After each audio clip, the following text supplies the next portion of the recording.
I'm Neha. I'm a biological engineering major here at NC State. I'm an undergraduate. I have minors in tissue engineering and biotechnology, and that's how I got into CRISPR. So, yeah, the acknowledgements here, I'm just going to tell you how I got into it. So I have a friend who was working for this company called Syntego. He was a software engineering intern there, and when I was talking to him, we were watching an episode of John Oliver. I remember about CRISPR again. It was on gene drives and how they work, and I just decided to take a pass with him and go to one of their virtual events because at this point, COVID had taken over everything. Um, yeah, and over there they actually had the Nobel laureates, like the now Nobel laureates, Dr. Dardna and Dr. Emmanuel Charpentier, like giving out presentations and like talking to people. So I was really lucky, completely lucked out, honestly. And I got to like talk to her, and like I write. I like write a lot, so like I actually got to get like a few quotes from her to make a blog out of it. Um, and after that, I mean, after she won the Nobel Prize, I started like looking more into it. I started looking at all the research that's happening on campus, and like other people. I also run an organization over here. It's called National Organization for Rare Disorders, also called NORD. And we decided to see how CRISPR could be used in that setting. And Dr. Jesse Bowen from like the Broad Institute of MIT and Harvard, he's working on cancer research, and he was kind enough to come and talk to us about it. So that's just a plug in there. And obviously, thank you to everybody at SJC to, uh, I mean, for allowing me to do this. So yeah, what is CRISPR? So basically, this is something that's inspired from nature because I think all our best inventions, everything that we've been able to do well, we've been inspired by nature. So bacteria already has this technology in it, and we've just like modified it a little to actually use it to our advantage. So bacteria, it acquires a sequence from like a virus when it gets infected into its own DNA in specific areas that we now like call CRISPR. I'll show you. So I tried. I promise I tried. Um, okay, so the virus is getting infected. I mean, is infecting the bacteria here. And so the CRISPR sequences are the one in green, and the purple ones are the repeated, like the viral sequences after it gets infected. CRISPR in nature is nothing but a tool that bacteria uses to resist like infections. That's pretty much it. So what happens now is that these repeated sequences, the purple and the green, together they make one unit. And once every unit they break up and then they get attached to something called a Cas9 protein. That protein can actually differ. There's a startup on NCC's campus called Locus Biosciences that works with Cas11 proteins instead of Cas9 proteins. Uh, so yeah, once it like gets associated with like Cas9 proteins and a tracer RNA, a tracer RNA is also called like a guide RNA in nature. So yeah, this is from like the presentation that day. Yeah, so what happens is basically the Cas9 protein as well as the tracer RNA takes it to like like to the point in the DNA where it can like release the viral DNA, and but it cuts the like actually the double-stranded DNA. So over here you can see that the CRISPR RNA and the tracer RNA are leaving. The Cas9 protein is making the um, CRISPR sequence, the 20 nucleotide sequence that the tracer RNA had match with the DNA, and like there's a double stranded break there, so the virus is not actually able to infect the bacteriophage. And this is what happens in nature. Whereas the gene editing tool that we have is basically it was like re-engineered by like Emmanuel Charpentier and like Dr. Dardna to by linking together like CRISPR RNA as well as the tracer RNA as shown here with like the single guide RNA. So there's a structural handle on one side to bind with the Cas9 protein, and there's an other handle which provides like the target information. So it's been used to cure a bunch of diseases in general. The first one, which where it was used, was on an 11-month-year-old kid called Layla. She was diagnosed with leukemia, and her parents consented to use CRISPR on her cancer. Luckily, it went the way they wanted, and it worked out for her. But again, this is one trial that worked, and there have been a bunch of trials where it's not ended up like they wanted. So the Victoria Gray had like sickle cell anemia, and the defective protein here was hemoglobin. And so what they did is they used CRISPR uh, to turn on ferroglobin, which can override the sickle cell and enzyme. The New York Times was able to postulate that CRISPR could potentially help to treat a bunch of other like mutations of BRCA, ovarian cancer, breast cancers. Again, we don't know. It's a completely new technology, but we are hoping that uh, it could like lead to greater things, especially in the cancer diagnostics department. Now, cancer diagnostics is where I think CRISPR could make the most difference. It's a genetic disease. We don't really know how and when. I mean, we don't really understand cancer completely. Um, there is a bunch of so Dr. Bohem. This is courtesy. Everything that I'm going to tell you from now on is courtesy him. So at the MIT Institute of Broad and the Broad Institute of MIT and Harvard, what they do is they have two different programs. One is called the Cancer Cell Line Factory, and one is called the Cancer Dependency Map. The Cancer Cell Line Factory is where they take different cancer samples, like red cancer samples, and they break them apart into different cell models in like different conditions. And the data that they're able to collect from this, they put onto like a server, which is open science. So almost anyone can view it at any point of time. Um, they have a similar like rare disease info hub at NC State. We will be hosting that scientist actually at some point at NORD during the semester.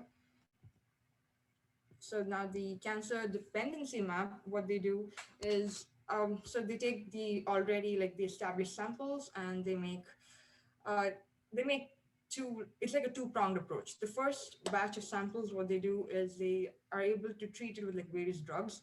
Like I don't know if anybody has heard of it. I've seen an HBO documentary on it, thalidomide. Uh, it was it was something that was prescribed to pregnant women with um, Oh, I heard about that in organic chemistry class. Yeah, Dr. Sandberg talks about that. yeah, so it basically caused a bunch of mutations. It was given for people with morning sickness, but it turned out it was actually causing a bunch of genetic mutations in kids later. But they were able to use it on cancer like successfully, like a bunch of years after it was completely banned. So that's what I think they're hoping to get through this particular trial. So the first bunch of cancer samples, which they've used like a lot of drugs on, they're able to um, determine if these drugs actually work or not on cancers. The second part of it, I'm sorry, I'm not reading the chats, but I will at the end. uh, yeah, the second is pool CRISPR screenings. So they're like 100,000 CRISPRs that target every gene like in the genome, and if the every CRISPR is barcoded, so at the end, if they do like if they're absent, if the CRISPR is absent, that means that they attacked a cell that was vital to the cell's like survival. Um, and yeah, so if you're able to find a particular drug to get rid of that cell, probably the proliferation like will stop. So they basically give way to like drug discovery projects. Um, so yeah, treatment. Again, he did not tell us about this, but I think this is the treatment that is ongoing. Uh, I haven't read up too much on it, but I think they take the T cells, like the immune system cells, and they make 4 genetic modifications to it. They delete 3 cells and also give it like a protein called NYESO1. Um, and the treatment has till now has no ill effects, and it's still under like they're still studying it. So the ethical concerns, this is about designer babies because like anything in science, there's a good and there's a bad. So this particular scientist in China, he was able to take a gene called CCR5 and make a 32 base pair mutation to it. So basically, HIV/AIDS, 10 to 15% of Europe's population actually has a resistance to HIV and AIDS because of this. It's not a resistance; it's like um, they kind of they're not as prone to it as everybody else because of the CCR5 gene. You can actually look it up. Say CCR5 HIV. Um, and what happens is he made a 32 base pair like change to the CCR5 gene and like inserted it into this this pair of twins, and he he irrevocably changed the gene pool of humans for good, obviously. And because of that deletion, they're probably more prone to other diseases like Nile virus. Um, so yeah, designer babies again in China and in like in other places like India, they've actually used it for like gender selection, uh, a boy or a girl, vice versa, which is unethical. Uh, yeah, so those are the citations, and I've written a bunch of articles on it. I've also posted a blog about it on SJC's like blog. So if you guys want to like take a look at it, be my guest. Do you have any questions? I'll just go ahead and read John's question to you. Oh, He asked, what are the usual side effects for CRISPR therapies? Is it like a cytokine storm? yeah. So okay, the side effects are actually pretty bad because like if you do like take CRISPR and like release it into like the human genome, it can cause like mutations that you were not hoping could happen. So there have been like varied arms and legs because of you know like letting them loose in the. I have a bunch of articles on it. I will forward them. Yeah. Any other? And then Hassan also asked, isn't it also used in leprosy treatment? It is used in leprosy treatment. Yeah. I just looked up the cancers because I was very interested in them. Gotcha. And I had a question. In the beginning, you mentioned that there was a startup that's using Cas11 instead of Cas9. Like, do you know about any of the differences between that? Like, It's called Locus Biosciences. It's on Centennial actually. Um, I don't know what exactly they're hoping to do with Cas11, but I know that they're using Cas11 instead of Cas9. I just read it somewhere. uh, Any other questions before I move on? Please check out Neha's blog post. She has three, and also she is the person that puts up everyone's blog post. So if you don't want to do a full presentation and just feel more comfortable just writing a blog post, please reach out to us and we can help you guys create one and continue to share information. Thanks, Neha. This presentation was really good. I know you have another one as well, right? On prosthetics, I can be quick about it. Yep. And I If you linked your get involved for the Nord in the group chat and your blog post. can you link Helping Hands as well? Yeah, I'll go ahead and do that.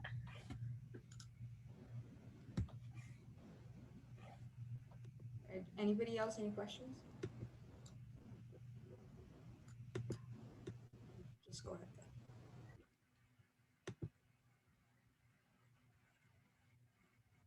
Yeah, thank you. That blog post actually is from Dr. Dorna's. Whatever she told me, I've gone a lot more into depth than I do right now. So have a look at it, please. And thank you. Okay, this will be super quick, I promise. Okay, so prosthetics.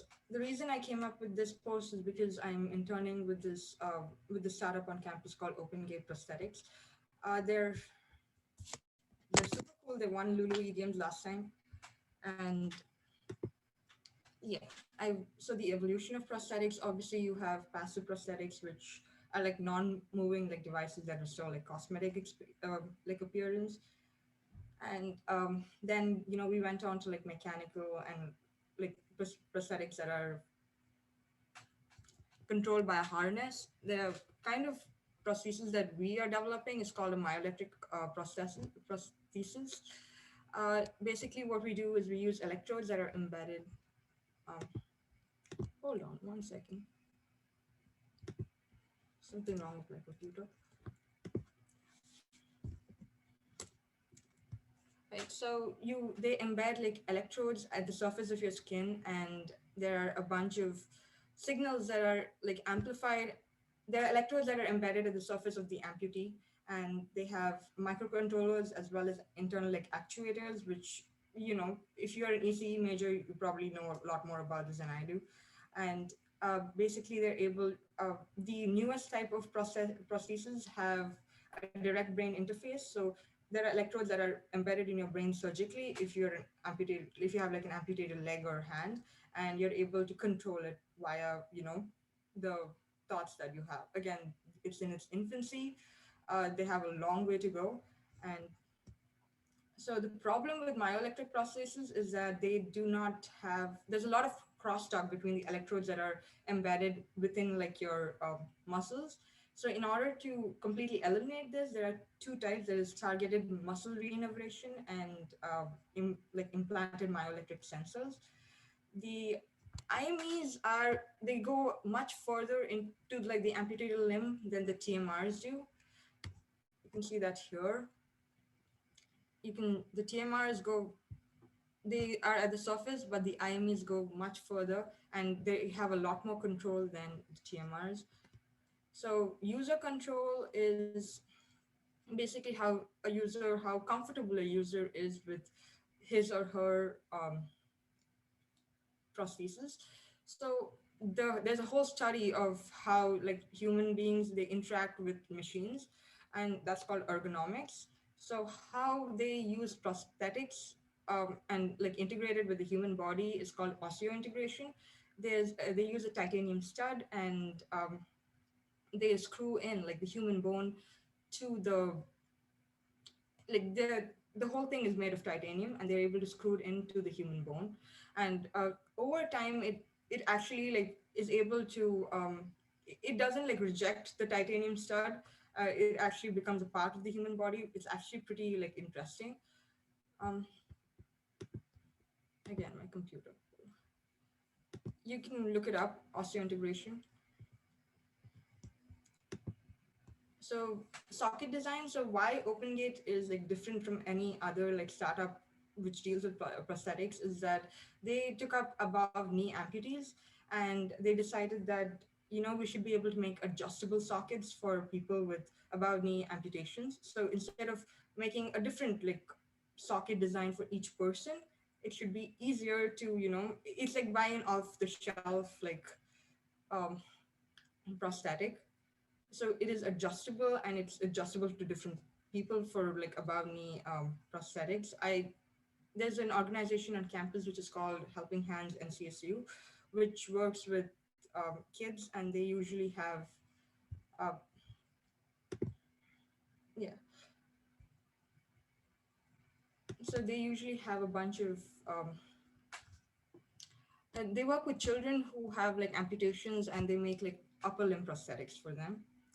And yeah, so socket design for arms as well as legs is actually a big deal, and you can look up look it up. So I'm sorry, 1 second, my computer is acting very weird today. Can you see my screen? Yeah, we can see your screen. You just went from presenting to showing all of the Google slide thing. I'm getting a bunch of notifications, and I'm trying to switch it off. Okay. All right, so now what is degrees of freedom? So there is translation motions as well as rotation motions around like three different axes. And so the different parts of your arm or your leg that can do it together form like the degrees of freedom. So the arm has 7 degrees of freedom, but when we're able to make a prosthetic, we can only replicate 1 degree of freedom. Human fingers have 4 because we have 3 joints up here. I think it's distal, intermediate, and proximal. And they have 4 degrees of freedom because we have an opposable thumb that gives you 1 extra degree of freedom, and that's 5 here and 4 here. And in I think a prosthetic finger has 1 degree of freedom, and the thumb has 2 degrees of freedom. And yeah, so sensory feedback, basically our sense of touch. If someone has like an amputated arm and they want to feel something when they pick something up or like put it down, they have something called electrotactile pads that can be fitted around like the residual limb of the amputee. Again, it has to be surgically done, and to generate like a sense of touch. And again, this is not anything close to what the human body can actually do. Um, it's just something that we are hoping to perfect over the years. Yeah. So whatever I just told you. So there are like 27 bones and 30 individual muscles and like 100 ligaments in like every human arm. That's the whole arm. That's not just the hand. And those are the degrees of freedom in our wrist. So yeah, I went over this. And yeah, so this is from somebody in Ukraine who had made this. And we have something called a flexor tendon system. And in order to like change to be able to replicate that in our own bodies, he's used something called he's used a bunch of like gears, and I think those fingers have 2 degrees of freedom, and I think those fingers have 2 degrees of freedom. I'm not too sure, but that's how they're able to replicate the flexor tendon system in our arms. So yeah, Helping Hands NCSU is an organization that was started in Chapel Hill. We got a chapter over here. They do some really good work. They design and build like 3D printed prosthetics for under-resourced settings for children, and yeah, there's no cost to them or their families. So yeah, again, the same thing for the human leg. The human ankle has like 2 degrees of freedom, but we are unable to like replicate that in like the prosthetic foot, because usually the prosthetic foot, this whole portion is it's just like it's a fixed portion, so it has 0 degrees of freedom. The knee has 6 degrees of freedom, and usually prosthetics have 2 degrees of freedom. um, yeah. And yeah, this is OpenGate Prosthetics. They're doing some good work, and I was just hoping to put that out there. um, yeah, any questions? Um, I had a question about like the helping hand stuff. Yeah. So, like, obviously, like they give these prosthetics to kids and stuff, and that's great. But Hmm. also, like, when the kids grow older, do they need new prosthetics? They do. Yeah, Yeah. they do. Okay. Yeah, I mean, but we are just 3D printing it on campus, and like, No, that's a good point. That's true. yeah, I mean, and Um, no cost to them, because like if you actually do the whole thing, it mm, works out a few $1,000s. that's awesome. John asked, Hmm. is this so kind of like how technology can become part of insect nervous systems if implanted before they pupate? Insect nervous systems. Um, I'm not an etymologist, but probably. I'm not too sure. John, if you want to speak up on that, you can do that because I have no idea what you're talking about, bro. Uh, what I'm talking about, so a while back, the government did some research into basically adding cameras and stuff into insects and into their nervous system, so you could kind of drive around inside like a remote car.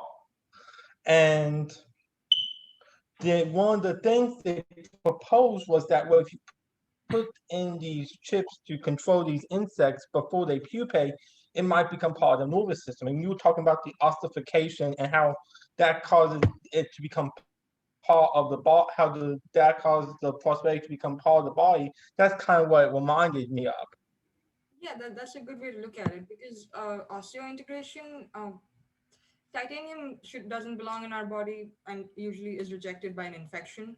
How they prevent the infection is what I found like very fascinating, and how it integrates into the body. But yeah, you have a good point. Well, I have never heard about that, so that's actually really cool. Rabia also asked, do you think this technology will be first used for veterans or first used in private practice? It is first used in private practice, because mm, Capitalism. yeah. Yeah, but these like startups and organizations are kind of working in under resource settings first, like Helping Hands and OpenGate. So probably where we usually start. But yeah, I think it's going to be privatized first before they give it to veterans. With Helping Hands, is that something is that an organization that works a lot with like the BME program? Yeah, they work with the BME program. Actually, he was supposed to. I mean, Sujay Kestor. I think he's a part of your roster. Mhm. He's the president, and I'm very new to their organization, but he's worked there for like 2 years. So if you have questions, like email him. I can drop his email in the chat. I will stop screen sharing. Also, added Neha's other blog posts into the chat if anyone wants to check out her prosthetics one as well. It has a lot of good information on there. And I sent the Helping Hands Get Involved as well. So if you guys want to join that club after hearing about what they do. Also, Neha had one other blog post that she's not going to do a presentation about, but we did get an interview from a medical healthcare. And so the interview is up on YouTube about COVID-19, and her blog post about the COVID-19 vaccines are also up if anyone wants to check those out. I'm a lot better at writing than I am at presenting, so please go ahead there. No, No, your presentations were so good. They were so entertaining. Usually when I can't understand, I zone out, but I was paying attention the entire time. no, you do write awesome blog posts and you presented really well. Thank you. Yep. Oh, thank you. Do we have any more questions for Neha? Or just Yeah, I have a question. Go ahead. So I was wondering when with the osteoification thing where they take the titanium and put it in the bone. Yeah. I was wondering how come, like, if it's in your bone and you step on it, wouldn't that really hurt because it's pushing up into your bone? I mean, why would you step on it though? No, like, oh, isn't it like as a prosthetic leg? So like, wouldn't you use it to walk on? About the arm. I was talking about how they integrate the upper limb to the amputated part. Oh, I'm sorry. I thought it was the leg was titanium. My bad. Talking about the arm, sorry about that. The leg is a lot more complicated because of the knee. I see. Yeah, so I don't think they've done the titanium thing on there yet, but they do it for the arm. All right. Thank you so much. Sorry about that. Oh, so what do they use for like the legs? They use a socket. Okay. I mean, again, the knee, so I think it's really, really hard to, Yeah. integrate anything there. We got any other questions for her? Wait, I kind of have a question now. If they amputate above the knee, do they do like part of the leg, the socket, and then the rest of the leg as well? Yeah, so that's what OpenGate does. So for like above knee amputees, they usually what happens is they make a mold for the above knee like amputation, and it differs from person to person, and it changes over time. Like kids or sometimes even adults, and they change that over time. But what they do for at OpenGate is they're trying to make an adjustable socket so that as you grow, maybe you don't have to change it, and like it'll just be easier to like manufacture. Uh, but yeah, was that your question? Yep, that answers my question. Okay, if no one else has any other questions for Neha, I just want to thank you for all the work you put in for SJC, 2 presentations, 3 blog posts, and it was a lot.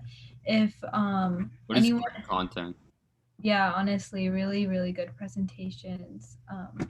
If anyone else wants to present or knows anyone who would want to present, please email us. We're super friendly. We love to get people to present. Look at Chamel's looking at me like I'm a weirdo. Just come and present. I'm just saying it'll be a fun time. And thank you all for coming, and we'll see you in 2 weeks, Wednesdays at 7 p.m. Bye.